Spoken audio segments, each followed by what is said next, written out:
Okay, so I went to Vapin the 619 today. Um, Talked with Molly for a while. I've probably been in that store a handful of times.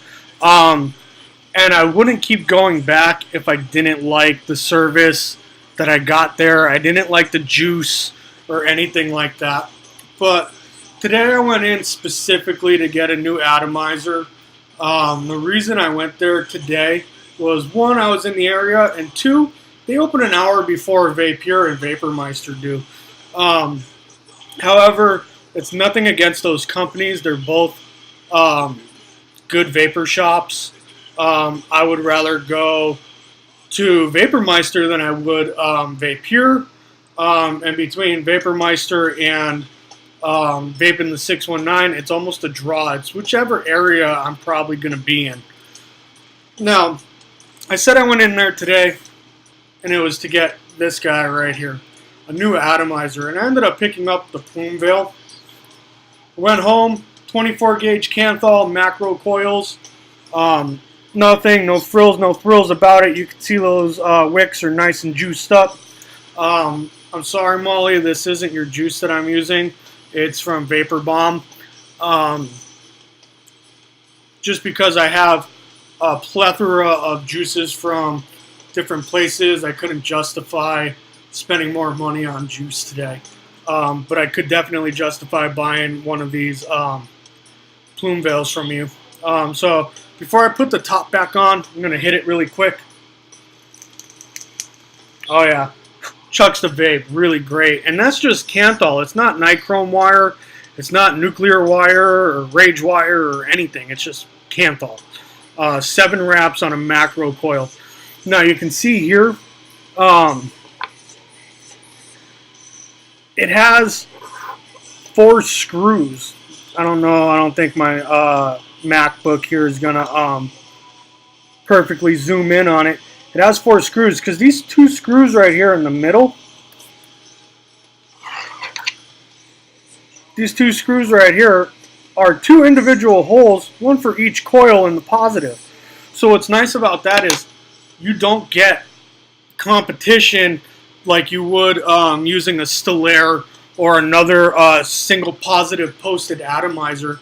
You don't have that competition trying to get 2 wires in to one hole. You each have your own hole. It's great. Which is actually the reason why I bought this, because sometimes I do vape on a really heavy duty coil like 22, 20, and even 18 gauge. However, 18 gauge is a little too crazy for me.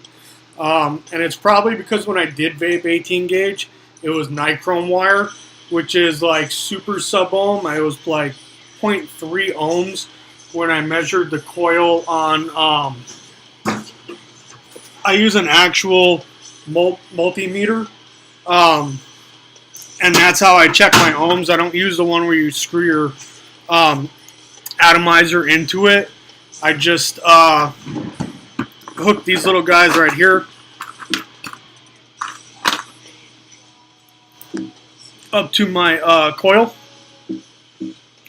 and then I put my leads into these holes here, and boom, I can measure the resistance before I even mount it.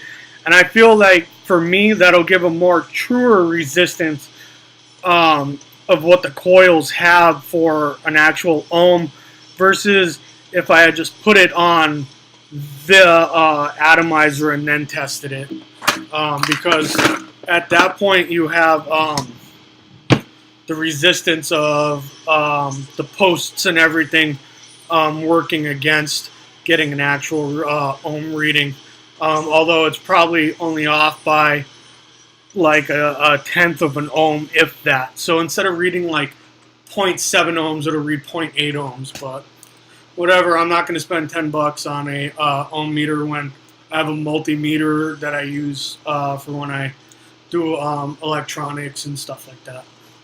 Okay, so that being said, you've seen, it's not even on camera. Bam, just sitting there chucking out vape. Okay, so I'm going to put some fresh juice on here. It's 70-30 blackberry. Molly, I really like your 70-30 blueberry. It's very flavorful, tastes great. But I'm going to use the juice that I have here. Normally, if I do a review for a store, I like to use their juice. I'm sorry I can't do that. So let me go ahead and hit it really quick. With the white wall, you might not get a good true vision of the vapor. But I'm going to vape it here, and then I'm going to turn it against my living room over there so you can see the difference that the cloud puts out. So here we go.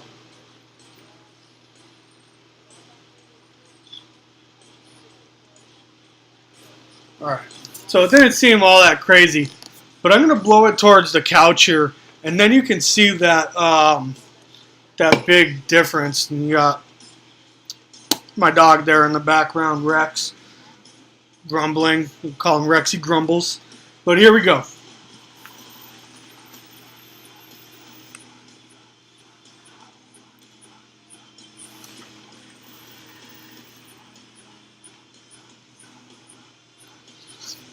And I'm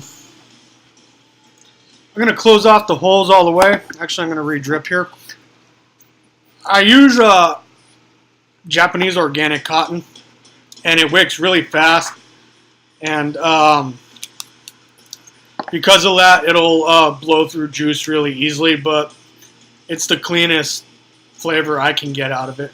So these air holes are completely closed off. The only adverse thing that I'm going to get out of this now is I don't have air directly going under the coils, so it might affect vapor production, but I'm going to test it out.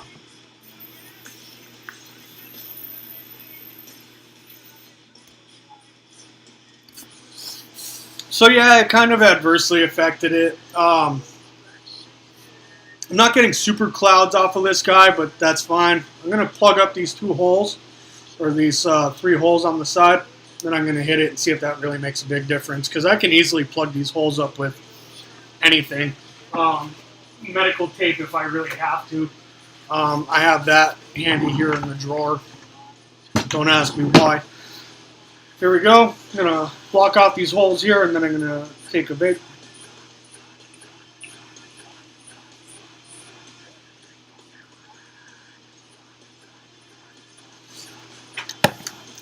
Good.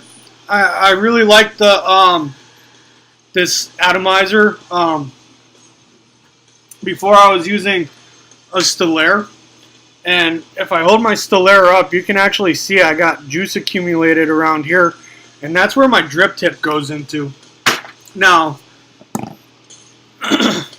this guy doesn't even have that problem. There's no little cup for it to get caught up in. It goes straight on down. There's no see here, play with it just a little bit so you can see it goes right down in. There's no even thought of that little cup trapping juices. So it's nice. It wicks the juice that gets pulled up right back down onto the atomizer, right back down onto your cotton, and helps with that vape.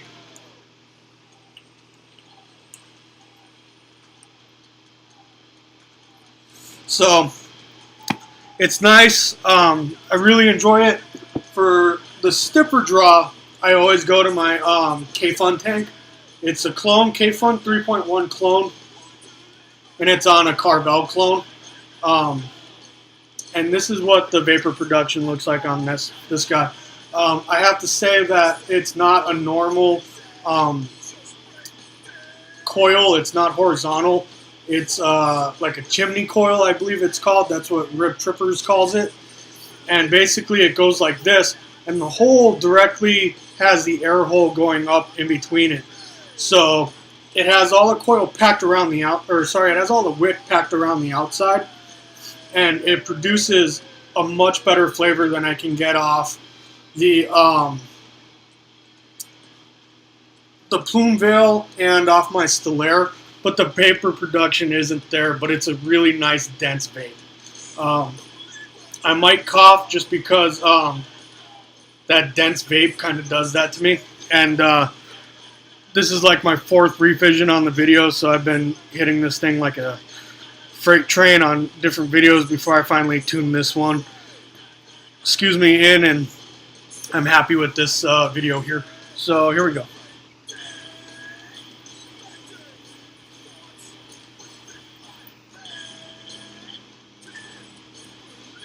Amazing flavor on this. Now you can actually pick this up at Vapin the 619 too, and you can pick up the Carvel there as well. Now you can see side by side, there's definitely a size difference. This is my driving vape because dripping and driving is completely unsafe. And I'm actually using the drip tip here that came with my Plume Vail on this, and I'm using an old drip tip that I had bought on this one. It's a little loose, you can see, but I find that it actually fits better. This fits better on the atomizer than the actual drip tip that it came with. So here's a little side by side.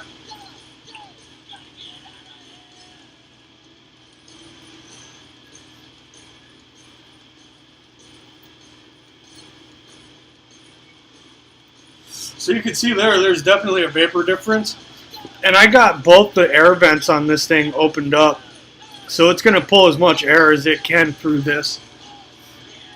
But again, this review is on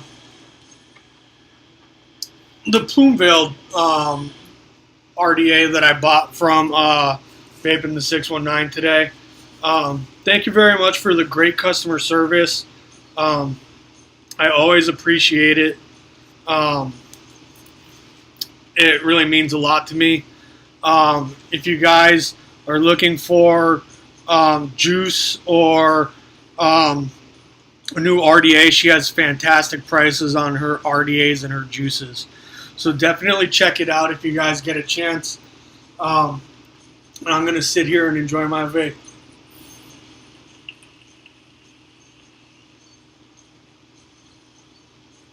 Guys, have a great day. If you're not vaping and you're still smoking, you're wrong.